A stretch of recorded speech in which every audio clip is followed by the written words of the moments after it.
Hello, hello everyone.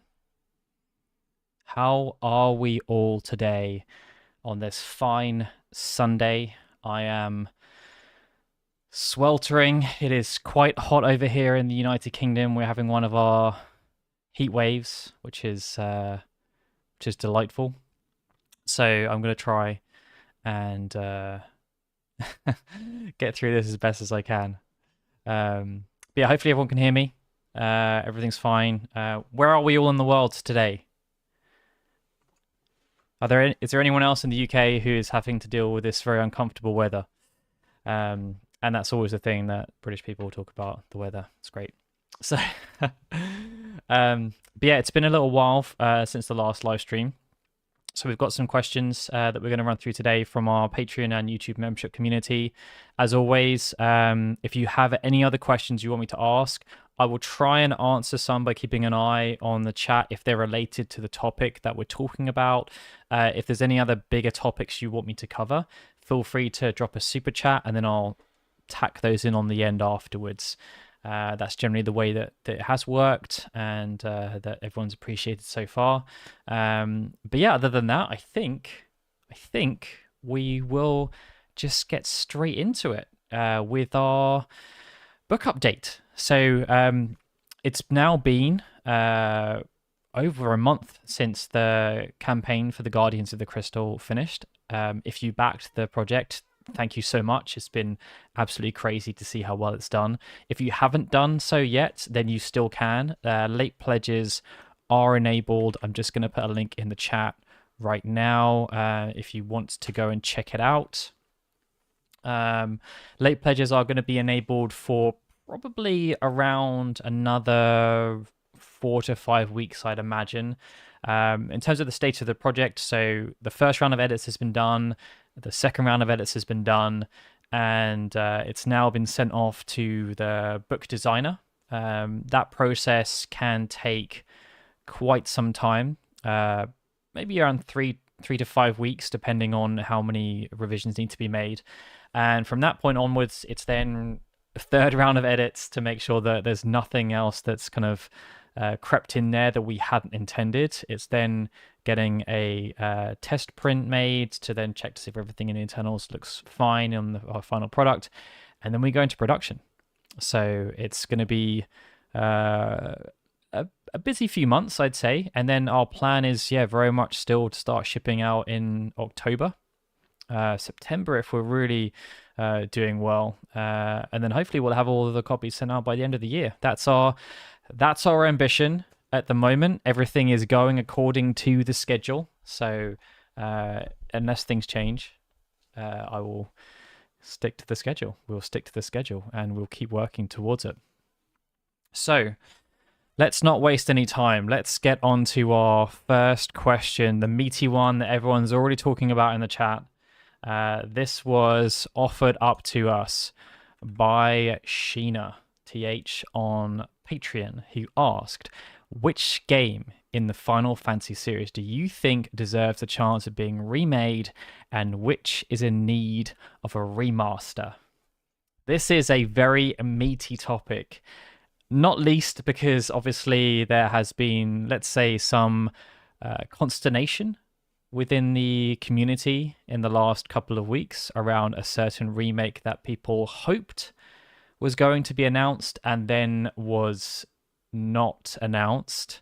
I think, though, that even though there is a lot of demand, obviously, for remakes of the bigger titles from the Golden Generation, and then 6 as well, if you include that as the beginning of the Golden Generation, I have some other alternative perspectives here, and I'm going to offer two options here, and I think they'll be slightly different from what everyone is massively demanding right now, but I think there's still validity in them too. So I think it would be great if they did a full revisiting of Final Fantasy II in some shape or form. I think that is a game amongst the community that is often like quite heavily derided because of the mechanics that were in play, because of the way the story is told in some regards. And I think that Final Fantasy 2 could really benefit from a completely new lens, keeping everything intact though. So, the flaws of that leveling system, there have been other games since Final Fantasy 2 that have incorporated a similar style of gameplay and leveling system progression that haven't been as derided. It's been very, very commonplace in the older Scrolls series, where it's very much you do things, you improve in those skills, and that helps you to determine what kind of character you want to make. Final Fantasy 2 obviously had its pitfalls with the way that that mechanic was designed, but they were trying to make that system on the Famicom with limited memory capacity restrictions, and they didn't have very thorough QA testing at the time. So it was quite difficult for them to really think that system through. But I think if they were to revisit that game, they could probably come up with a pretty compelling system for progression based around character utilization. And they could also, because Final Fantasy II's story is quite strong, especially in comparison to the original Final Fantasy. But the delivery of the story through the keyword system hasn't aged that well, let's say. And I think that if they were to, revisit the story of Final Fantasy II, modernize it a bit, really think about how the progression system could work, I think that would be a fantastic candidate for a proper remake. And I'm talking here about like a full 3D remake of the game, ground up. Let's rebuild it, but keep the core elements. So the story would remain exactly the same. It still has the same characters, the same beginning, the middle, the same end, same antagonist. Nothing about that changes. Just the delivery of it. And I think that was already explored in some regards because Terada, the author of the script for Final Fantasy II, so he worked with Sakaguchi and Kawazu to develop the story for Final Fantasy II. He then rewrote the game in a novelized form. He added more backstory around Maria and Firion, and a lot of other characters. And some of it was kind of contrary to the main game, and some people don't like it because of that. It's revisionist, but it was a lot more fleshed out, and I think it was much closer to what Terada's vision was for the game. So I think that would be a really solid candidate.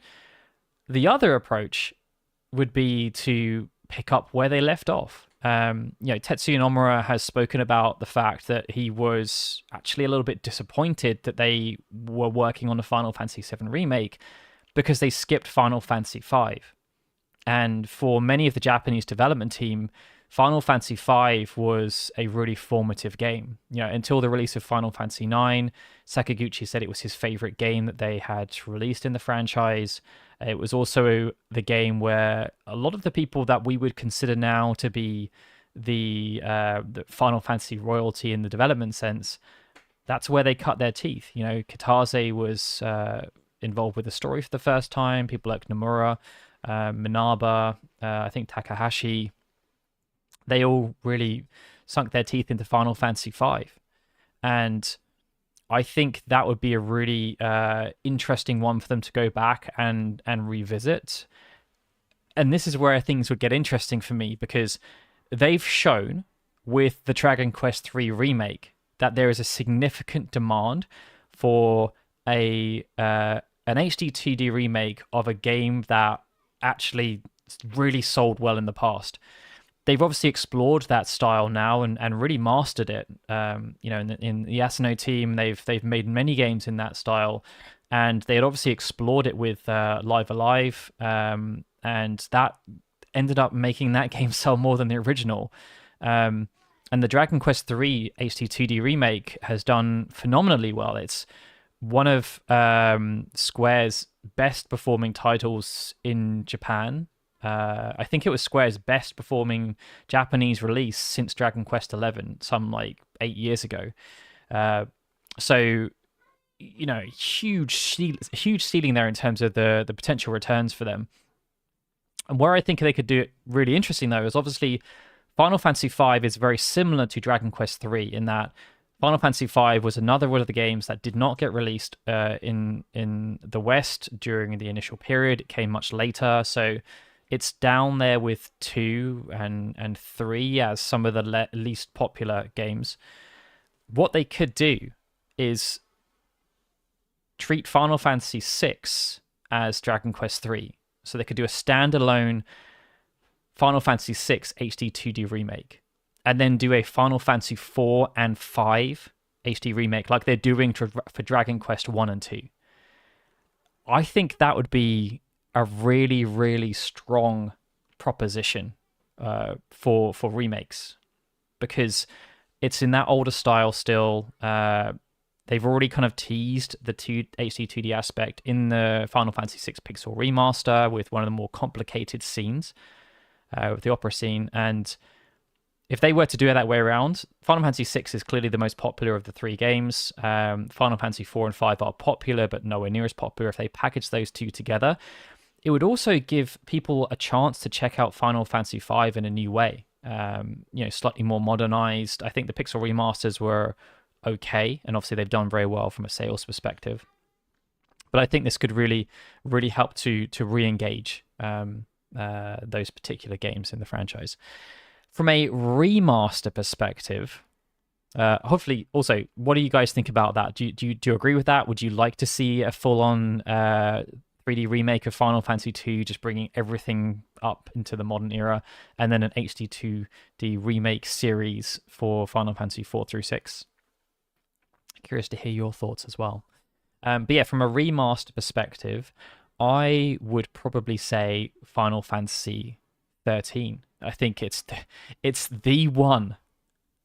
It's the one that people really want to be brought up to date. It's the game that is not really available in the same way as every other game in the franchise. You can play on Xbox at the moment, and you can play on PC, but the PC port is not the best. I think that Final Fantasy 13, with the assets they have available, would be really benefiting from a nice fresh lick of paint.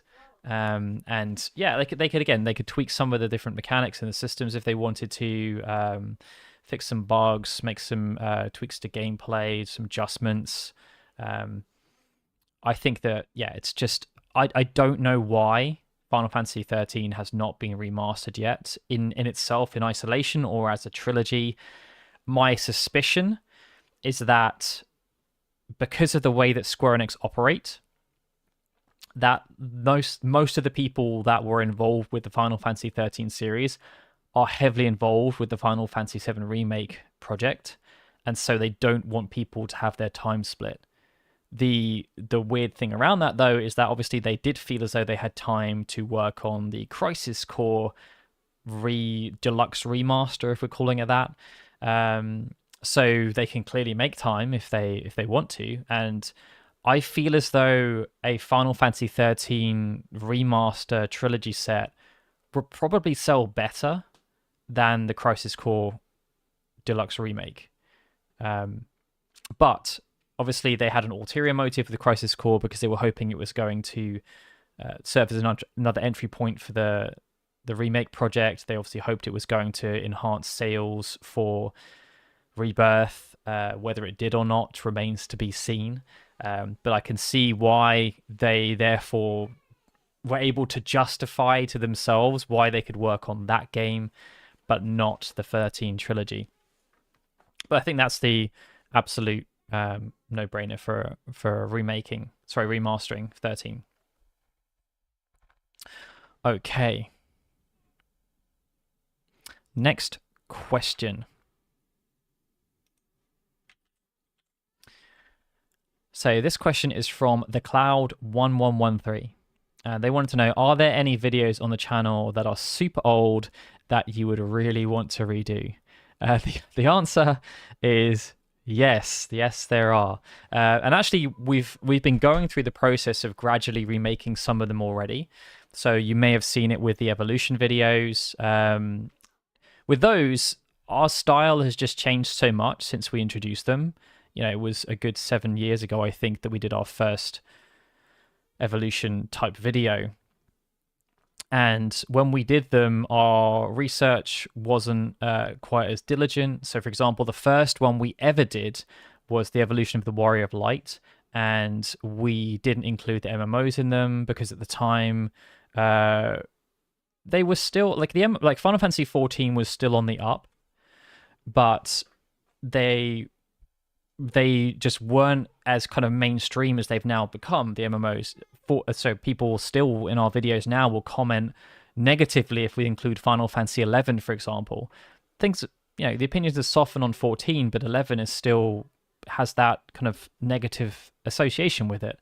But we made a decision at some point to really enhance our style, because we were saying these are the complete evolutions, but we were only including the mainline games.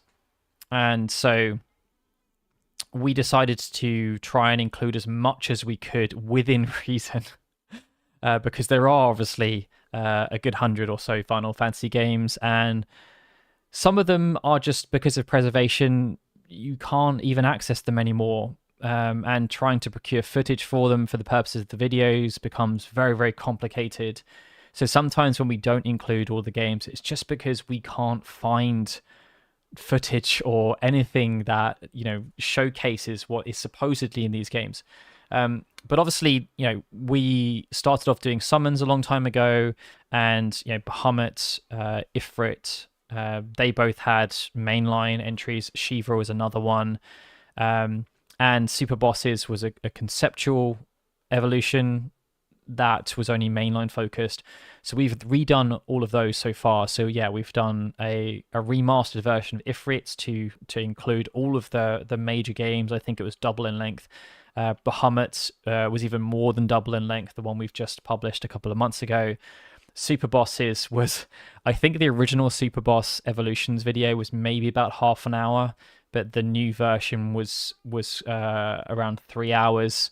So when we go back to work on these older concepts, we really want to make sure that it's worth our while and it's worth your while as viewers. We don't want you to feel like you're just watching the same thing again, with those kind of things especially. So they are rewritten pretty much from the ground up. There may be like some sentences here or there that I bring forward, but they are significantly different. At the moment, I'm working on the evolution of Ultimate Weapons. Again, that was a video that we published maybe 6 or 7 years ago. But even this version I'm writing at the moment, I think I'm up to Final Fantasy 7 in terms of my writing, and the script is already maybe 3 or 4 times longer than it was in the previous version, just because I'm delving into a lot more connections between the weapons, but I'm also talking about more of the weapons in a greater level of depth. So yes, those ones we've been gradually reworking.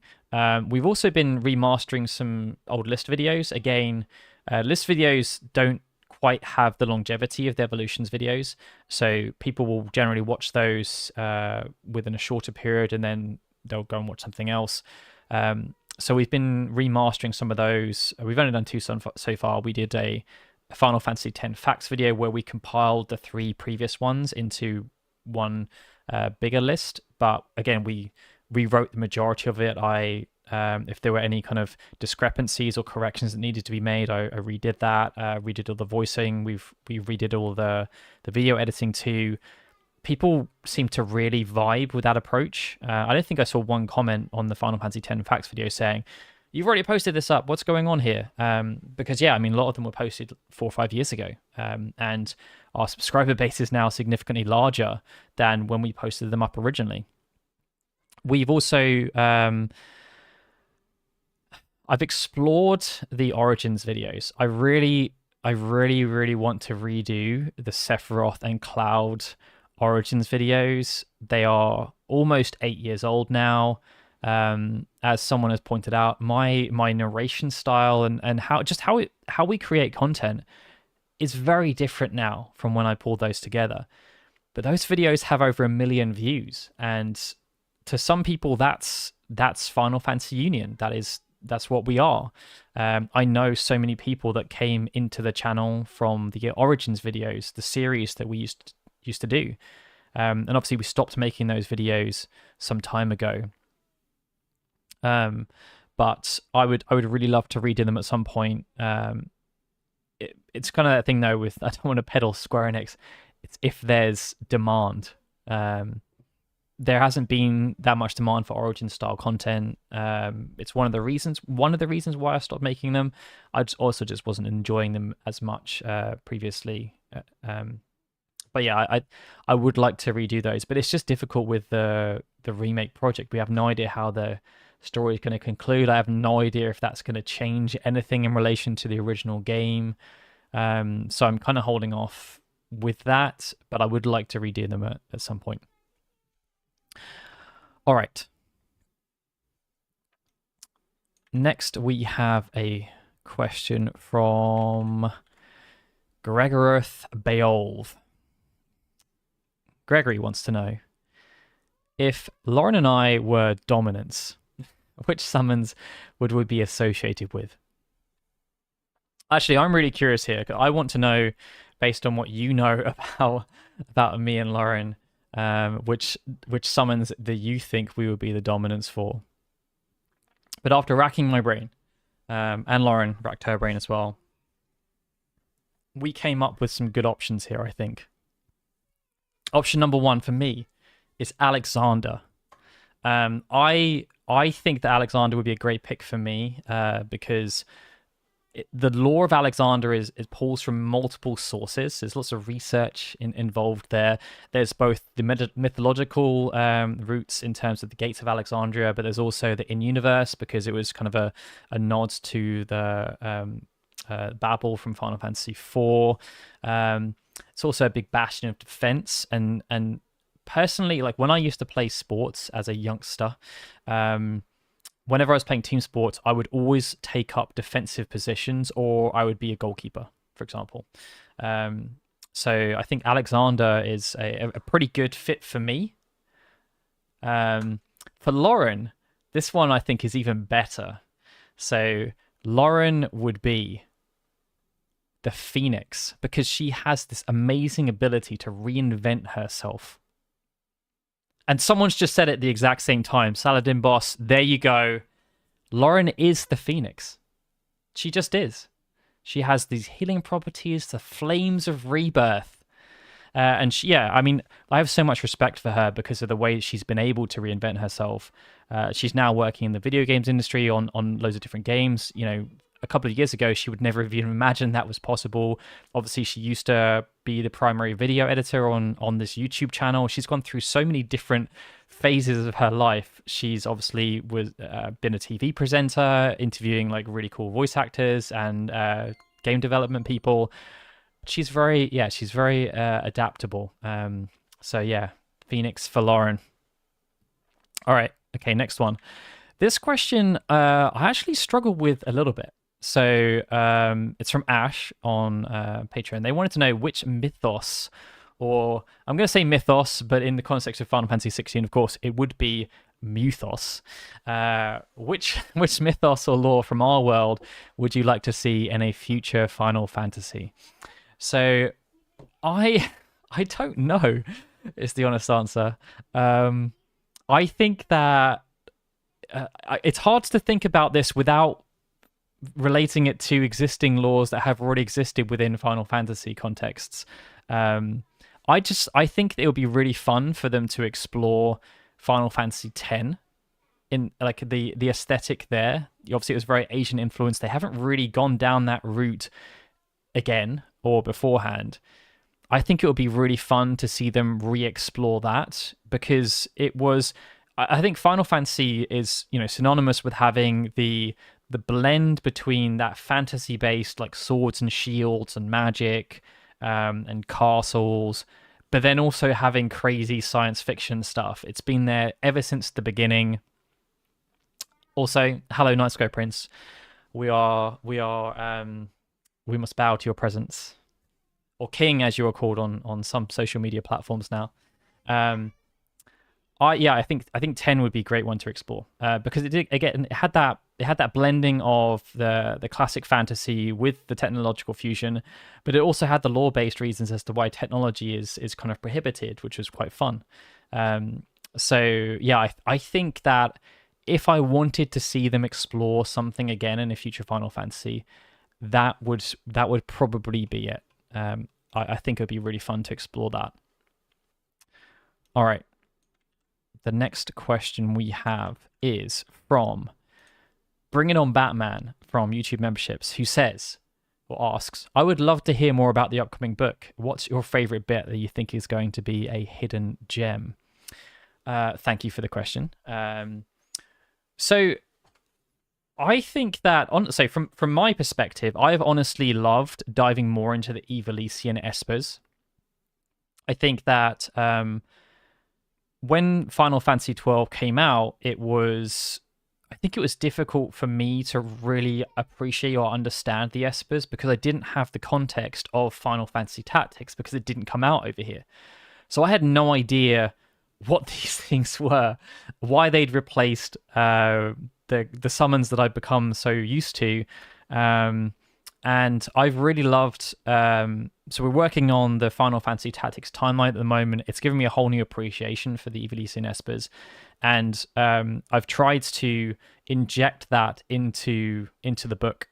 And I think that it's not so much a hidden gem, but the thing I've also really enjoyed, and I hope everyone else enjoys it when they read it too, is that I've tried to make every single summon in the book feel unique. So they will all have slightly different structures to how they've been written. Some of them will have more of a focus on their mythological roots. Some of them will have more focus on their evolution in universe or in franchise. Some of them obviously are a bit longer than others. But even though, Final Fantasy VI, for example, introduced a ton of new Espers, I could have just started every single one of them just to be like, Final Fantasy VI introduced the new Espers, and this is one of them. But I've tried really hard to make it fun and interesting with how I talk about these things. So it's like, why? Okay, so let's take. I'm gonna really embarrass myself here. There are certain summons introduced in Final Fantasy VI that replaced, for example, elemental summons from previous games. And talking about the why that happened, what were the consequences of that? For example, Leviathan did not appear in Final Fantasy VI. What was the reason behind that? Why did they choose to replace it with another Esper at that given time? And really, we'll probably never know. There must have been something happening behind the scenes as to why they were just like, yeah, we don't want to use Leviathan anymore. And they even made a joke about it in World of Final Fantasy, because obviously Bahamut continued to be, for Final Fantasy 3, 4, and 5, it was very much that Bahamut and Leviathan were the two premium summons. They were like the epitome of the top. They always had the highest damage. They were the hardest to obtain. And even from a lore perspective in Final Fantasy IV, that's how they were positioned. They always had a close connection to each other. But then Leviathan just fell off a cliff and was not really seen again after that. So it was curious, and obviously, yeah, like I want to try and make sure that when people are reading through it, that it doesn't feel repetitive. And I think that was the big difference between writing this one and writing the previous one, because each of the games featured in Legacy of the Crystal were very much unique. They were their own thing. They all had their own individual stories as to why they were made and the types of games they were. Whereas here, there are a lot more similarities around certain things. But I feel as though they're also quite a bit more different than people may expect or believe them to be. So I think that's probably what I'm most excited to show off. Just these individual journeys that each of the different summons have taken, or the reasons as to why they were potentially introduced in the first place. All right, next one we have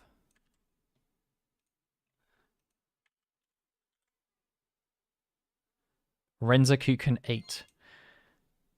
With everyone talking or eagerly awaiting a Final Fantasy IX remake, Do you think a return to a similar quirky, playful style for Final Fantasy 17 would make or break the series? The short answer is no, I don't. Absolutely, I do not think that would happen. Um, I think Square fear it may happen, but I don't think it would happen at all. I could actually see it being probably even more successful than the ones that they have been releasing recently. Um, and one of the reasons behind that is just looking at Dragon Quest XI. I mean, with Dragon Quest XI, they chose, I'd say, a pretty innovative approach. They released the game in two different formats. There was the kind of like the pixel art version that they released on the Nintendo DS, and then they released the more high fidelity version on the PlayStation 4. And it enabled them to cater to all of their audiences simultaneously. And it's when they've done the remastered or the like the deluxe versions with Dragon Quest XI S. They've included them both in the same package. It's gone on to become the best-selling Dragon Quest game in history, and that cannot be a coincidence. I think that if they were to take a similar approach with Final Fantasy 17, it would absolutely. No, I don't want to say like well, basically it would appease, I think, the majority of the people that are disgruntled and upset at the moment with what's happening with the franchise. If they were to do that, it would enable them to cater for the high end people that want the graphics. They want the 3D models and all of this stuff, the voice acting. But for people that want to have the vibe from the 16-bit era rekindled, then they're there too. So you're able to target effectively four different audiences at the same time, because you have the 16-bit versus the modern, but you could have different gameplay styles in there. You've got different consoles you can launch on realistically, without having to worry so much about any kind of degradation. Because I know that is obviously still front of mind for certain people. The Nintendo Switch 2 is definitely a step in the right direction in terms of the capabilities of the hardware. But as soon as the next generation of consoles comes out, let's say with the PlayStation 6, we're going to end up in a similar situation again, where people are going to find it really hard to release a super high-end game that caters to those and high-end PCs, and then also port it to the Switch 2. We're going to have to wait a long time until whatever the successor to the Switch 2 is to be able to then play those games on that kind of system. So I think that, yes, if they were to return to a more quirky, playful style, if they did kind of like their own demake, I think it would be incredibly successful, honestly. I think that, but I just don't think they'll do it. I don't think they'll do it.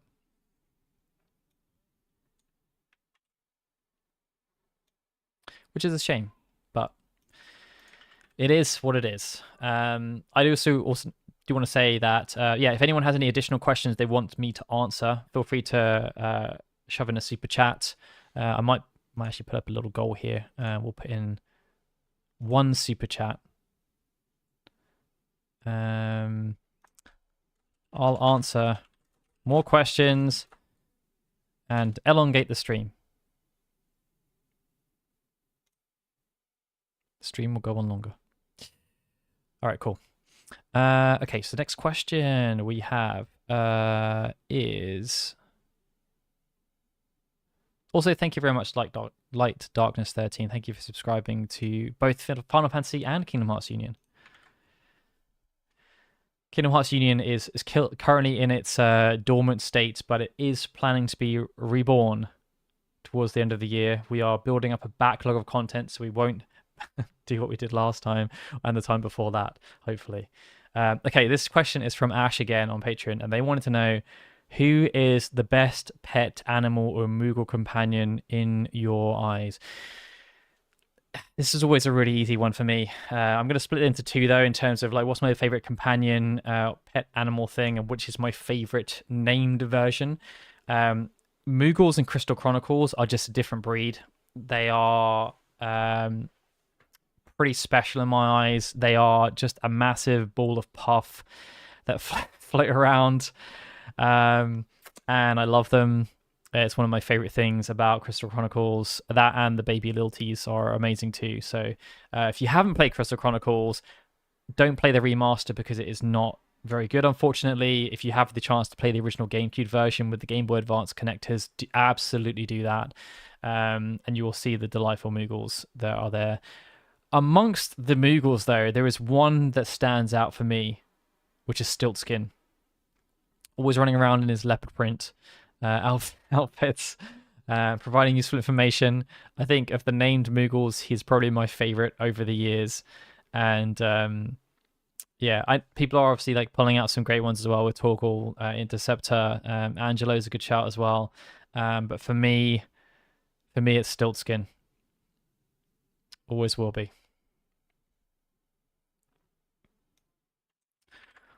All right. This is our last question now, so we're moving on to this one's going to be quite meaty though, I think. So maybe it's a strap yourselves in moment here. So Gregory has asked for their second question. What is my impression of how Takeshi Kiryu's leadership is playing out thus far after he took over from Square Enix in 2023? So I think there are multiple ways that we can look at this. I think in many regards, it's still too early to tell. So when there is this kind of big change at the top, it usually takes around 3-ish years before you start seeing the fruits. I think what we're seeing now is it may take 4 to 5 years based on what is happening with Square. Essentially, Kiryu has been given the job of undoing around 20 years worth of culture. And that is not something that is easily fixed. I mean, even if you look at Capcom, they obviously had their revival in the mid-2010s, and it took them a good 3 to 4 years to really lay the groundwork. Things are more complicated now than when Capcom did it, though. You know, the game development has moved on significantly, and it's a lot more complicated. Also, it's interesting, you know, a lot of people are talking about Sega being a part of the revival, but they still feel as though they haven't quite arrived yet. And so Square Enix, it's a massive, massive job. I think if you're looking purely at the numbers so far, then he has made some pretty bold decisions. So yes, Panda Eyes, there were many, we don't know how many projects, but a lot of projects were cancelled. This was evidenced, obviously, in what they said specifically. There's been I think the development budget that they have put into projects has halved since he's come into play. And they've also massively decreased their outsourcing budget. So this was, Tosei was one of their major outsourcing partners, has been for, again, 2 decades, if not longer. And they talked in their kind of earnings reports about how difficult it's been for them because they were reliant on Square Enix for a lot of their revenue, and Square obviously cancelled a lot of the projects that they were supposedly working on. So yeah, he's made some pretty hardcore changes. Mobile division has massively decreased as a result of that. I think that was going to happen anyway, and they're just trying to make the best of the situation. Ultimately, though, he has made the company more profitable, and that was his main objective. Square Enix is a company that makes approximately $2 billion a year, but they don't really have much to show for it. And I think that was the thing that was the most concerning. They've been able to make a load of money over the past 20 years. You know, Yuichi Wada obviously had his time where they were doing incredibly well. Yosuke Matsuda as well had an incredibly profitable period in terms of the revenue generated for the company. But profits have always been a problem, especially within their home console division, what they would classify as HD games. They have just drained the company throughout the last 10, 15 years. It's been very hard for Square Enix to make profit from their console games. It's really been... initially, it was the mobile division. You know, that was one of Yosuke Matsuda's big things. He wanted to prioritize mobile gaming, and you had games like Brave Exvius that have generated almost $1 billion by themselves, way more than the majority of their regular games have made. And they had so many of them working at the same time.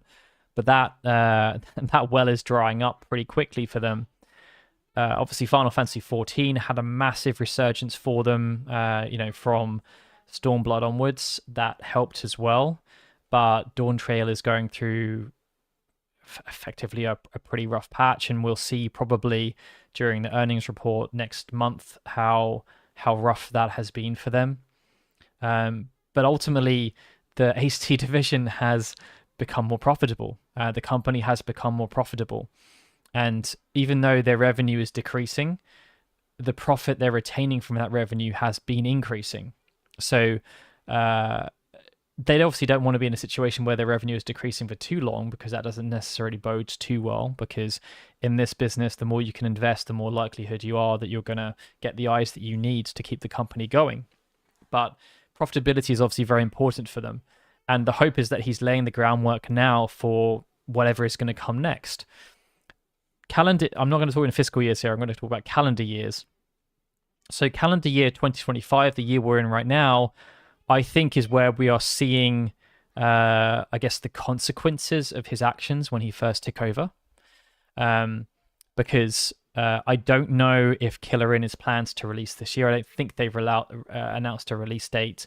But obviously that was announced during the Summer Games Fest. But if that doesn't release this year, then I think it's one of the first years in as far as I can remember, that there will have been no original game released. Every single thing that has been released is either a remake or a remaster. That's it. That's kind of what they've been reduced to. Obviously, those games are way more profitable, theoretically, than working on an original game, because there's less upfront things you have to do. But yeah, like moving into next year, 2026, 2027, you'd like to hope that we would start to see the initial fruits from what Kiryu has been trying to do.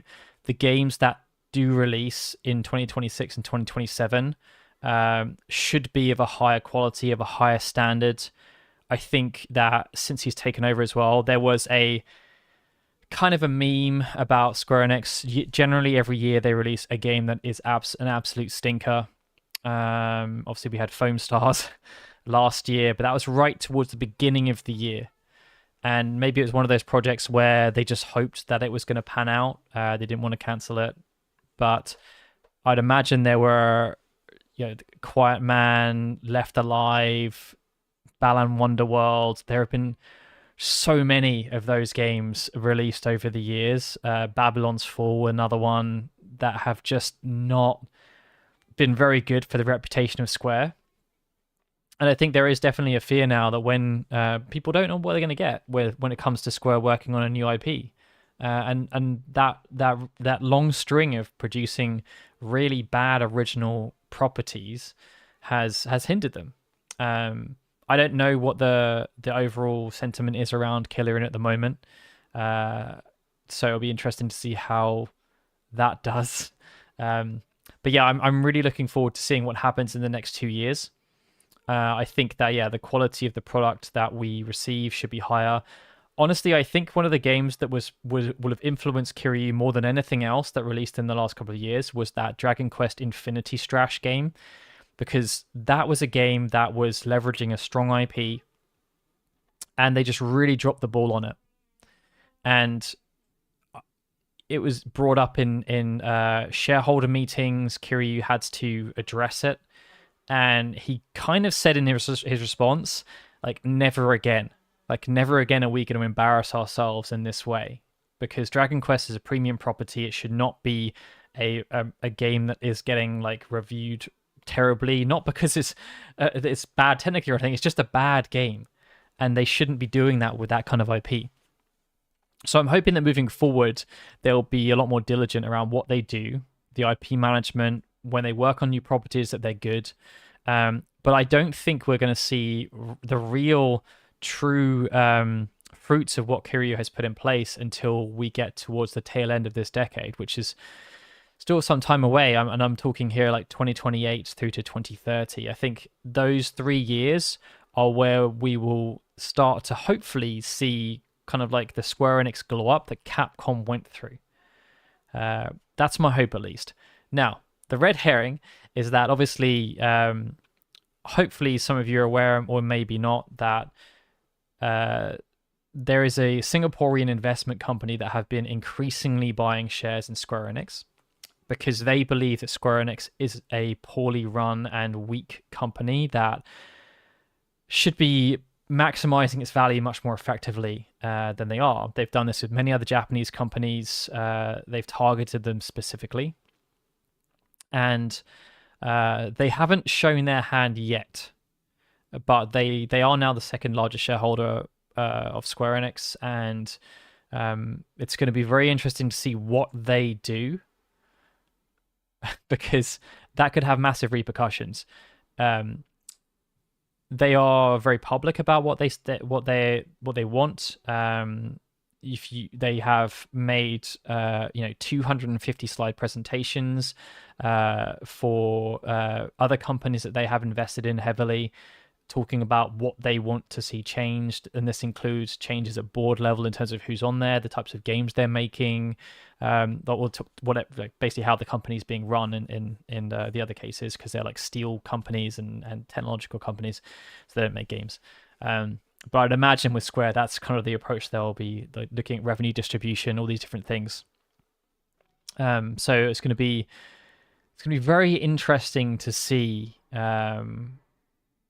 what happens over the next couple of years for sure. But I hope, my hope is that as we come into the tail end of this decade, we're also at the halfway point now, that Square Enix have this massive glow up and they just keep releasing consistent products. Even in the most recent Q&A from a couple of weeks ago, one of the questions was around the fact that Square Enix should really have Dragon Quest and Final Fantasy on a solid recurring cadence, which they don't right now. Nobody knows roughly when the next game is going to come out in either franchise. We're getting to the point where Dragon Quest 12 there's been 8 years since the release of Dragon Quest 11, Final Fantasy 16. It's obviously 2 years ago at this point, but we have no idea when Final Fantasy 17 may arrive. It could be next year, but it could be 2030. Like, no one has any idea. But they are the two biggest IPs the company has, and it's difficult to imagine another company that has such long cadences between their biggest IPs. It's a very difficult situation. So yeah, we will see what happens over the next couple of years. But in terms of like my impression of the leadership, I think he hasn't really done anything wrong. I think he's making the best of the situation that he inherited. The main thing for me is that he's got the company with profitability. That was very much the objective for fiscal year 2025, increase the profitability further, even though they're going to take a revenue hit because they're not really releasing anything this calendar year outside of some select remakes or ports and remasters, I should say. So yes, I don't think anyone else asked any more questions. So I feel as though that may be the conclusion of the stream. So thank you all very much for joining with me today to talk about these things. And yeah, see you soon. Adios.